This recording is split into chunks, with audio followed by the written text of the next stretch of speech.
नमस्कार, मैं हूं प्रीति रावत और आप देख रहे हैं क्राइम पेट्रोल। आज हम बात करते हैं उत्तराखंड की सबसे महत्वपूर्ण खबर के बारे में।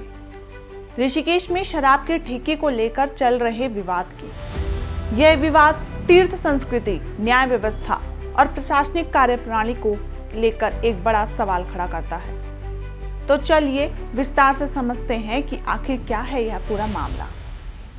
25 अक्टूबर 2025 की रात को ऋषिकेश के मुनि की रेती क्षेत्र में एक दिल दहला देने वाली घटना हुई। खारा स्रोत नामक इलाके में जहां अंग्रेजी शराब का एक ठेका संचालित हो रहा था, वहां 28 वर्षीय अजेंद्र कंडारी को उसके अपने दोस्तों ने चाकू से वार करके मार दिया। अजेंद्र कंडारी एक विशेष रूप से चुनौतीपूर्ण परिस्थिति में जीवन जी रहे थे। वह एक हाथ से विकलांग थे, लेकिन इसके बावजूद वह अपने परिवार के लिए मेहनत करता था। उस रात अजेंद्र और उसका पड़ोसी एवं दोस्त अक्षय ठाकुर शराब के ठेके के पास थे। कहा जाता है कि उनके बीच एक मामूली विवाद हुआ। गुस्से में आकर अक्षय ठाकुर ने ठेले से एक चाकू उठाया और अजेंद्र पर हमला कर दिया। यह कोई साधारण चाकू का वार नहीं था। पुलिस की रिपोर्ट के अनुसार अजेंद्र पर कुल 32 वार चाकू के किए गए थे।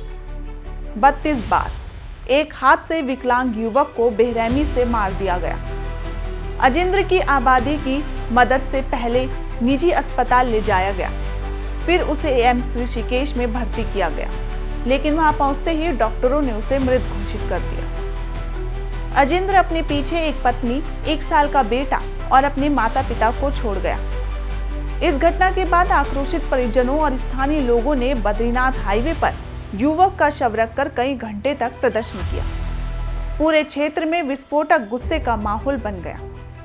इस हत्या के बाद स्थानीय लोग सिर्फ आरोपी की गिरफ्तारी ही नहीं, बल्कि शराब के इस ठेके को बंद करने की मांग करने लगे।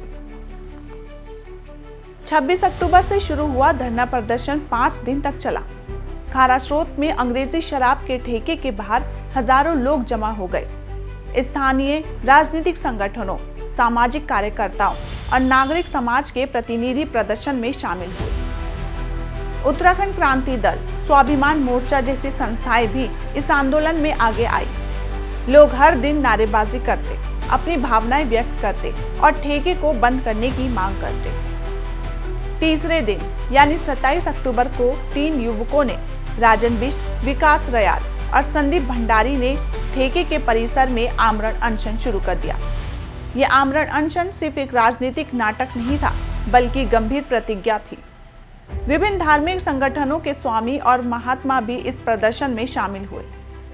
सर्वात्म धाम आश्रम के स्वामी सर्वात्मानंद महाराज ने कहा कि सरकार ने तीर्थनगरी में शराब का ठेका खोलकर सनातन संस्कृति पर आघात किया है। यह सिर्फ एक व्यवहारिक मुद्दा ही नहीं रह गया, बल्कि धार्मिक और संस्कृति अपमान का प्रश्न बन गया। मुनि की रेती नगर पालिका के अध्यक्ष नीलम विजवाण और पूर्व विधायक ओम गोपाल रावत भी प्रदर्शन में मुखर थे। यहाँ तक कि नगर पालिका ने भी शराब के ठेके को बंद करने का प्रस्ताव पारित कर दिया। अब यहाँ से शुरू होती है सबसे विवादास्पद घटना। 19 अक्टूबर को प्रदर्शन के 5वें दिन पुलिस और आबकारी विभाग ने एक अप्रत्याशित कदम उठाया। जब 3 युवक आमरण अनशन पर बैठे थे, तब पुलिस और आबकारी विभाग की संयुक्त टीम वहां पहुंची। पुलिस ने कहा कि आमरण अनशन पर बैठे 2 युवकों की तबीयत ठीक नहीं है, इसीलिए उन्हें बल से उठाकर एम्स ऋषिकेश में भर्ती कराया जा रहा है।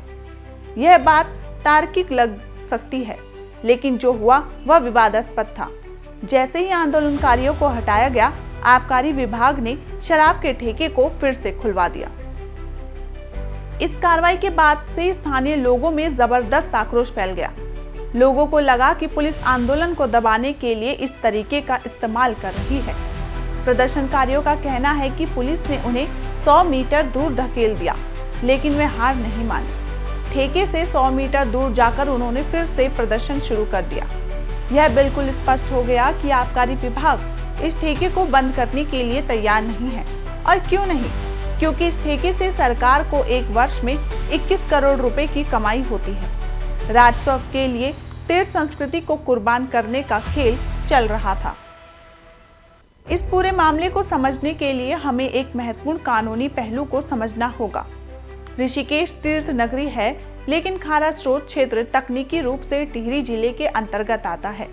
यह भौगोलिक सीमांत ही इस पूरे विवाद की जड़ है। उत्तराखंड उच्च न्यायालय ने अप्रैल 2025 में एक महत्वपूर्ण फैसला सुनाया था। अदालत ने ऋषिकेश और हरिद्वार में शराब की दुकानों को बंद करने के लिए सरकार के आदेश को रद्द कर दिया था। अदालत ने कहा कि ठेके बंद करने का आदेश मनमानापन था। यह कहना भी महत्वपूर्ण है कि अदालत ने इस फैसले में विरोधाभास की ओर ध्यान आकर्षित किया कि सरकार ठेके को नहीं खुलने देना चाहती, लेकिन बार और रेस्टोरेंट में शराब परोसने की अनुमति देती है। यह कैसा भेदभाव है। उत्तराखंड उच्च न्यायालय के मुख्य न्यायाधीश जी नरेंद्र और न्यायाधीश आलोक मेहरा के फैसले में कहा गया कि पूरा उत्तराखंड देवभूमि है, तो सिर्फ ऋषिकेश को ही पवित्र स्थान क्यों माना जाए। यह तार्किक बिंदु है, लेकिन इसने स्थानीय लोगों के धार्मिक विश्वास को चोट पहुंचाई है। मामले की बात करें तो अक्षय ठाकुर गिरफ्तार हो गया है। अजेंद्र कंडारी की हत्या को लेकर कानूनी कार्रवाई चल रही है, लेकिन सवाल यह है कि क्या सिर्फ आरोपी को दंड देना काफी है? क्या उस माहौल को नियंत्रित करना भी जरूरी नहीं है जो ऐसी घटनाओं को जन्म देता है? ऋषिकेश में बहुत समय से शराब की अवैध तस्करी एक गंभीर समस्या रही है। स्थानीय पुलिस के पास हर चौराहे और नुक्कड़ पर शराब तस्करों की सूचनाएं हैं, लेकिन वास्तविक समस्या यह है कि जब कानूनी ठेका खुल जाता है तो संदेश गलत जाता है। लोगों को लगता है कि व्यवस्था स्वयं विरोधाभासी है। यह विवाद सिर्फ ऋषिकेश तक सीमित नहीं है, यह पूरे उत्तराखंड के लिए महत्वपूर्ण संदेश भेजता है कि व्यवस्था किसी भी दिशा में जा सकती है, सिर्फ राजस्व पर निर्भर करता है। ऋषिकेश का ये शराब का विवाद बहुत कुछ कहता है। यह सिर्फ एक व्यावसायिक विवाद नहीं, बल्कि धर्म, न्याय और प्रशासन का एक जटिल मामला है। अजेंद्र कंडारी की मौत एक त्रासदी है, लेकिन इस त्रासदी से सीखना चाहिए। सरकार को यह समझना होगा कि धार्मिक आस्था को अनदेखा करके शासन नहीं चलाया जा सकता। स्थानीय लोगों की भावनाओं को सम्मान देना भी लोकतांत्रिक व्यवस्था का अभिन्न अंग है।